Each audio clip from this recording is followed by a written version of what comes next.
हाय guys, मैं हूं Swati and welcome to my channel.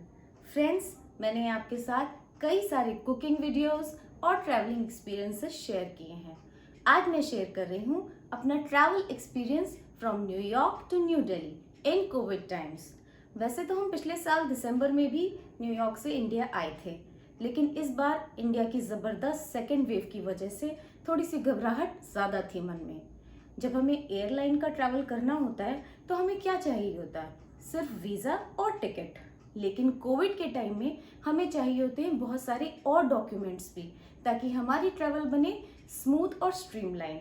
तो हमें ट्रैवल के लिए क्या क्या चाहिए होता है और मेरा एक्सपीरियंस कैसा रहा, मैं शेयर करूंगी आपके साथ आगे वीडियो में।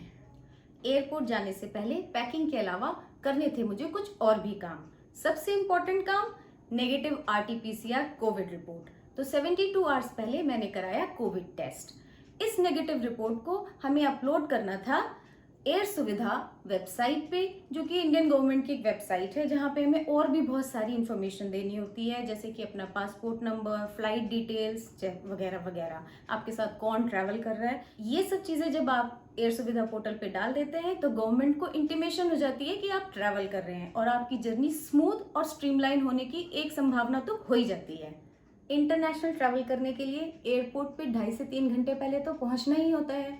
मैंने सोचा क्यों ना सोशल डिस्टेंसिंग मेंटेन करने के लिए और भीड़ भाड़ से बचने के लिए थोड़ा पहले निकला जाए।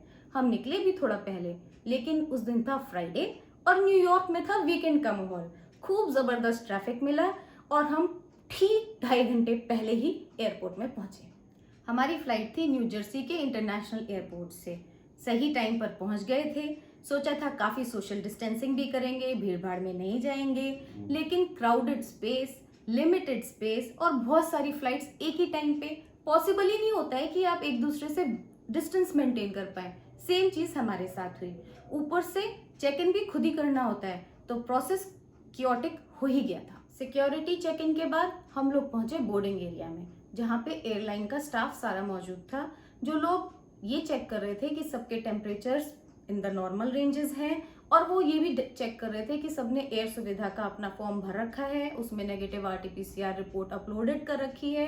काफी लंबी लंबी लाइन लगी हुई थी, उसमें 1-1.5 घंटा लगभग उस लाइन में लग ही गया था। और जब तक हमारा ये सब कंप्लीट हुआ, क्लियर हुआ, बोर्डिंग भी शुरू हो गई। बोर्डिंग एरिया में मैंने एक चीज और नोटिस की। लास्ट ईयर जब हमने जर्नी की थी तो बहुत सारे लोग फेस मास्क के अलावा फेस शील्ड भी लगाए हुए थे और एयरलाइन जो है प्रोटेक्टिव किट्स भी दे रही थी। इस बार फेस शील्ड बहुत ही रेयर किसी ने लगा रखी थी और प्रोटेक्टिव किट तो किसी ने भी नहीं पहन रखी थी। ऐसा लग रहा है लोग सीरियसली कोविड से बहुत उकता चुके हैं। फेस मास्क अभी भी मस्ट है। प्लेन में अपनी सीट पर बैठने के बाद जो एक बात मैंने फील की वो आपके साथ जरूर शेयर करूंगी। पहले प्लेन की जर्नी एक प्लेजेंट एक्सपीरियंस होता था, लोग रिलैक्स फील करते थे, लेकिन अब इनक्लोज स्पेस में सभी लोग पास पास बैठे होते हैं, उतना रिलैक्स फील नहीं करते हैं।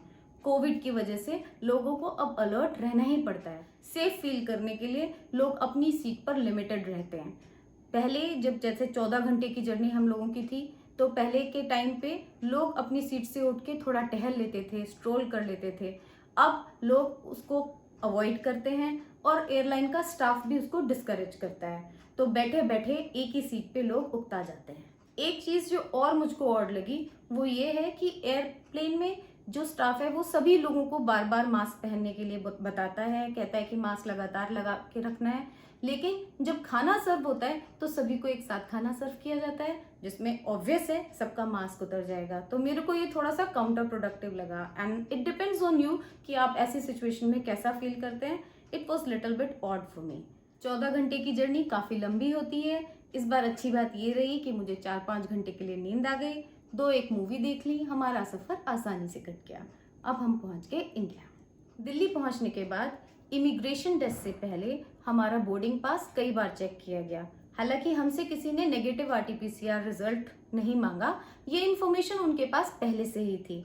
इनफैक्ट हम लोगों को बोर्ड ही एयरलाइन ने तब करने दिया था जब उन्होंने ये कंफर्म कर लिया था कि हमारा आरटीपीसीआर टेस्ट नेगेटिव है। इमिग्रेशन डेस्क के बाद हम लोगों ने अपना बैगेज कलेक्ट किया और हम लोग सीधे एग्जिट की तरफ आ गए। एक चीज जो मुझे डिफरेंट लगी पिछली बार के मुकाबले वो ये कि इस बार का प्रोसेस काफी स्मूथ और क्विक था।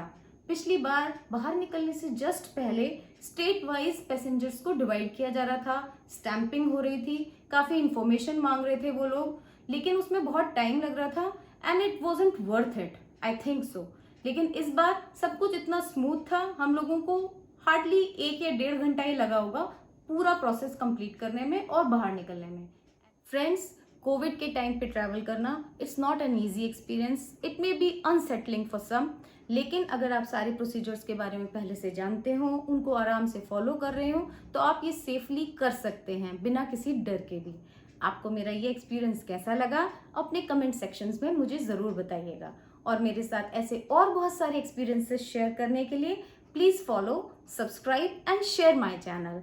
Thank you for watching the video. Bye bye.